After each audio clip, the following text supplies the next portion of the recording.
In Philadelphia, the men of Continental Congress reconvene in the Pennsylvania State House, which will later be named Independence Hall. They greet the capture of Fort Ticonderoga with decidedly mixed feelings. Still hoping for peace, they have refrained up till now from authorizing offensive actions against the British.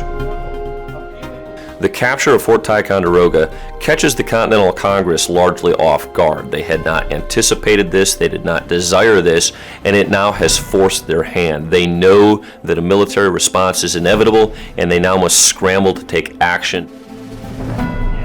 The time has come for the 13 colonies to become a united military as well as political force. It issues currency against future tax collections from the colonies to raise and supply an army. Their mission now is to conduct a war, even while searching for a way to avoid it. We ought immediately to adopt the army as a continental army, take upon ourselves the pay, subsistence, clothing, armor, and munitions of the troops. John Adams. Adams urges the immediate appointment of a commander to head up this new army. His Massachusetts colleague, John Hancock, a vain, ambitious man who has just been elected President of Congress, assumes he will be offered this even more important role.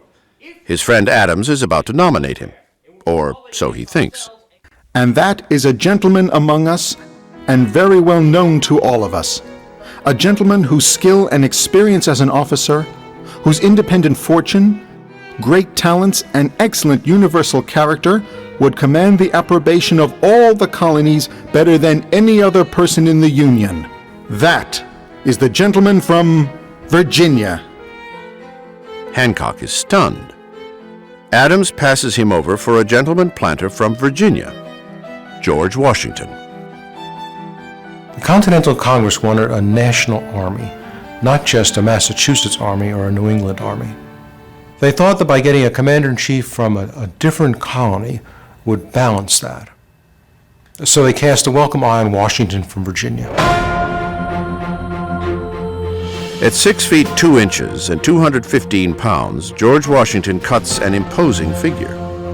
Prior to his nomination, he spoke very little in session, yet spoke volumes about his intentions by showing up every day dressed in a military uniform.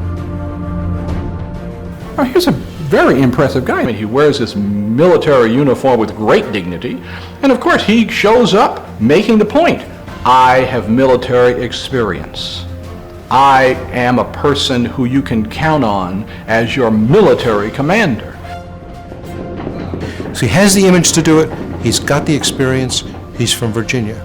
They make him the commander-in-chief, and he modestly says, I'm really not equal to the task, and I'll just do my best. But lest some unlucky event should happen unfavorable to my reputation, I beg it may be remembered by every gentleman in the room that I this day declare with the utmost sincerity, I do not think myself equal to the command I am honored with. George Washington. His behavior seems somewhat disingenuous. Clearly, he wanted it. He was very ambitious. He was particularly ambitious in military matters. Early on, he realizes that the best way to be ambitious is to convince everyone else that you're not ambitious. And he follows this through his entire life. Ambitious, disingenuous, modest. Who is this man, George Washington, the man appointed to construct a new continental army? In 1775, he is hardly a household name. He's one of the wealthiest men in the country. He's in his mid-40s and really should be in retirement at that time.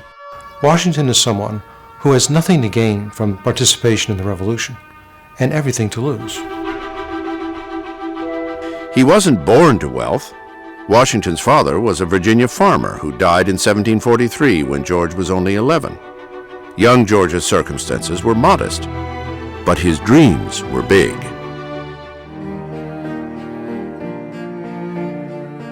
But he envisioned himself dancing at the grand balls in the huge homes of the rich. He envisioned himself being a great landowner, and these were dreams that he pursued constantly all of his young adult life.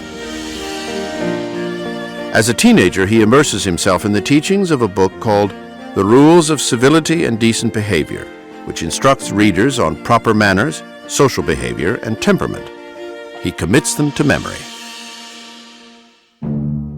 In the presence of others, sing not to yourself with a humming noise, nor drum with your fingers or feet. Lift not one eyebrow higher than the other, and bedew no man's face with your spittle by approaching too near him when you speak.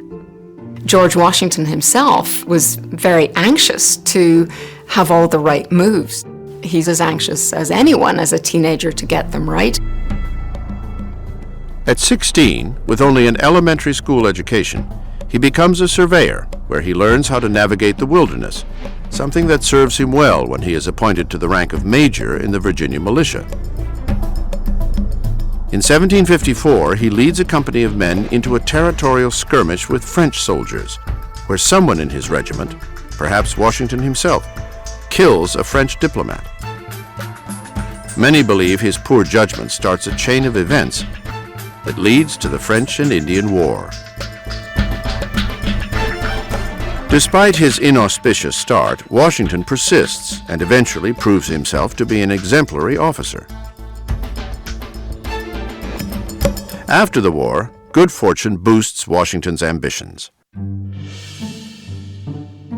He marries a wealthy widow named Martha Custis and inherits his half-brother's estate, Mount Vernon, which he goes on to build into a plantation with more than 100 slaves. As part of the landed gentry, he goes into Virginia politics. Though he may feign unworthiness, there is no one in 1775 better equipped to take on the job of Commander-in-Chief.